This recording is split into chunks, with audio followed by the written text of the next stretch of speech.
संघर्षी जीवन है। जो मुस्कुरा रहा है उसके दर्द ने पाला होगा।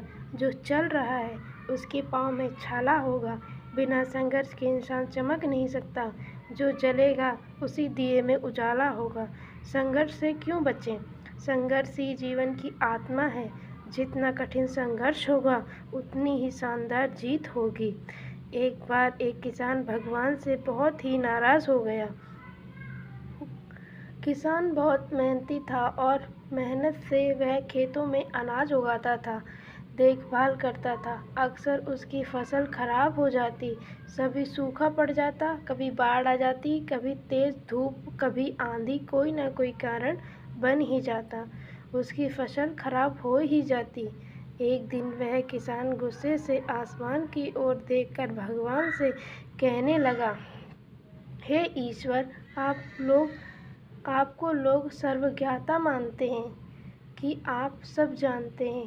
कहते हैं कि आपके इच्छा के बिना एक पत्ता भी नहीं हिलता, पर मुझे तो लगता है कि आप छोटी से छोटी बात भी नहीं जानते।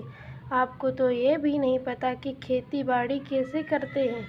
अगर आप जानते होते तो हर समय बाढ़, आंधी और तूफान आते हैं, वो कभी नहीं आते। आप नहीं जानते हैं कितना नुकसान उठाना पड़ता है हम किसानों को। यदि आप मेरे हाथ में यह शक्ति दे दें कि जैसा मैं चाहूँ वैसा ही मौसम कर दूँ, फिर आप देखना, अन्न से भंडार लगा दूँगा।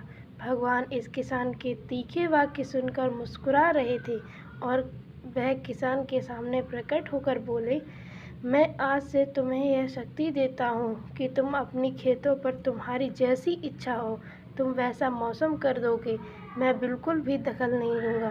तुम्हारी इच्छा से सब कुछ होगा। किसान बहुत खुश हो गया। किसान ने गेहूं की फसल अपनी खेतों में बोई। जब उसे लगा कि खेतों को धूप चाहिए तो उसने खेतों में धूप मिली। जब पानी बरसाना चाहा तब पानी बरसा। आंधी, तूफान, बाढ़ कुछ भी उसने अपने खेतों पर आने नहीं दिया। किसान के खेत इस वर्ष ऐसी फसल हुई जैसे कभी नहीं हुई थी। हरी भरी लहराती फसल। मन ही मन बहुत खुश हो गया और सोच, अब सबूत के साथ दिखाऊंगा भगवान को कि इसे कहते हैं शक्ति का सही।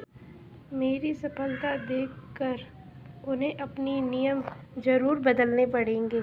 कुछ दिन गुजरे, फसल कटने का तैयार हो गई। किसान बहुत उत्सुकता के साथ फसल को काटने लगा, पर जैसे ही उसकी नज़र गेहूं की बालियों पर गई तो उसने देखा, सिर पीट लिया और रोने चिल्लाने लगा। गेहूं के एक भी बाली के अंदर एक भी गेहूं का दाना नहीं था। सारी बालियां अंदर से खाली थी। किसान बहुत दुखी हो गया। उसने भगवान को रोते हुए फिर पुकारा, हे प्रभु, तुमने यह मेरे साथ क्या किया? क्या तुमने मुझे कोई सज़ा दी? भगवान बोले, पुत्र, यह तो होना ही था। तुमने पौधों को संघर्ष करने का मौका कहाँ दिया? ना तो तुमने उन्हें आंधियों से झुकने दिया, ना तेज़ बारिश सहने दिया, और ना ही धूप में तपने दिया। एक भी चुनौती का सामना तुमने उन्हें नहीं करने दिया। इसीलिए सारे पौधे अंदर से खोखले रह गए। जब आंधी, तूफान, तेज बारिश, धूप पड़ती, तभी यह पौधा अपने अस्तित्व को बचाने के लिए संघर्ष करते। और इसी संघर्ष से एक बल पैदा होता है जिसमें शक्ति होती है, ऊर्जा होती है, और यही ऊर्जा पूर्ति तेरे गेहूं के दानों की तरह जो नहीं फूटती।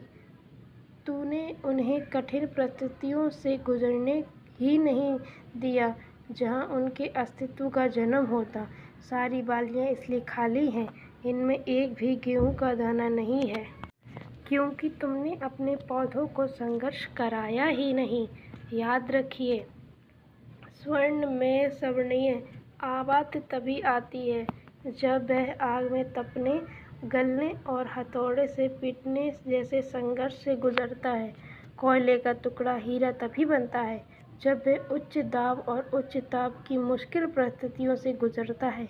इसी तरह याद रखिए, हमारी ज़िंदगी में कोई संघर्ष ही ना हो तो कोई चुनौती ही ना हो तो हम भी गेहूँ की बालियों की तरह खोखले रह जाएंगे और कोई अस्तित्व ही नहीं हमारा होगा।